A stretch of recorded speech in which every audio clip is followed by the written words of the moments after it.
Next topic है linearly dependence and independence of vectors. कि अगर आपको कोई वेक्टर स्पेस गिवन है किसी फील्ड एफ के ओवर और उसके कुछ वेक्टर्स गिवन हैं, तो वो वेक्टर लीनियरली डिपेंडेंट होंगे या इंडिपेंडेंट होंगे, वो हम कैसे पता करेंगे। तो एज्यूम कर लेते हैं कि V कोई वेक्टर स्पेस है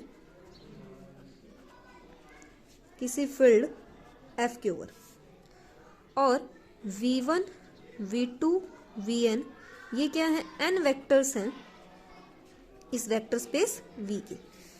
तो हम ये चेक करेंगे ये जो n वेक्टर्स हैं वो लीनियरली डिपेंडेंट होंगे या इंडिपेंडेंट होंगे।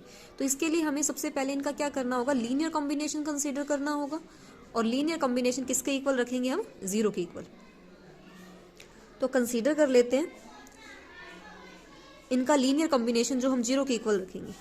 तो n वेक्टर्स हैं तो इनके कोरस्पॉन्ड हमें लीनियर कॉम्बिनेशन के लिए n ही क्या चाहिएंगे, स्केलर्स। और ये स्केलर कहाँ से होंगे, फील्ड से। तो लीनियर कॉम्बिनेशन हो जाएगा a1v1 plus a2v2 plus up to an_vn equal to 0। अब देखिए ये जो लीनियर कॉम्बिनेशन है इसका आंसर क्या आना चाहिए, 0। तो यहाँ ये जो v1 v2 vn है ये तो क्या रहेंगे, फिक्स रहेंगे, क्योंकि ये आपको गिवन होंगे। और ये जो स्केलर्स होंगे ना a1 a2 an, इनकी वैल्यू कुछ भी हो सकती है, पर होगी किस में से, फील्ड के अंदर से। तो ये स्केलर्स हैं, इनकी वैल्यू हम क्या रखें कि आंसर हमारा क्या है, 0। तो दो केसेस हैं, इन AIs की वैल्यू है वो क्या हो सकती है, नॉन जीरो। मतलब एटलीस्ट 1 AI क्या हो इसमें, नॉन जीरो। टोटल कितने स्केलर्स हैं, a1 a2 an, n scalars हैं।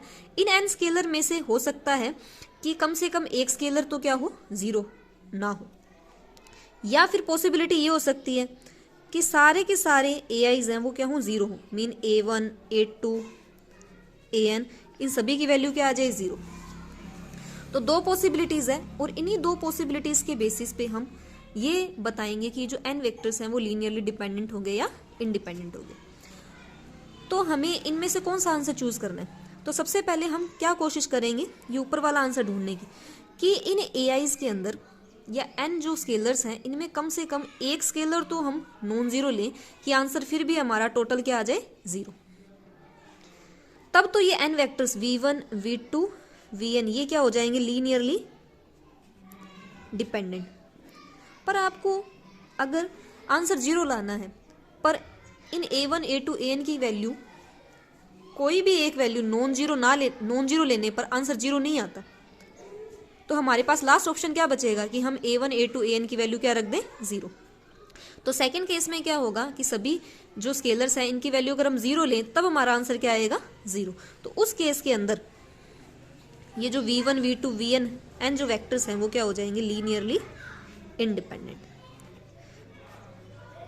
मीन लीनियर कॉम्बिनेशन जब भी 0 के इक्वल होगा, अगर सभी स्केलर्स की वैल्यू 0 आ रही है तब तो लीनियर कॉम्बिनेशन होएगा लीनियरली इंडिपेंडेंट। और अगर इन n स्केलर में से कोई भी एक स्केलर की वैल्यू नॉन जीरो आ जाती है, मीन 0 नहीं आती है, तो उस केस के अंदर ये जो n वेक्टर्स हैं वो क्या हो जाएंगे आपके, लीनियरली डिपेंडेंट। किस केस में, इस वाले में, कि सारे के सारे AIs हैं वो एक साथ 0 ना हो, कम से कम एक तो क्या हो, नॉन जीरो हो।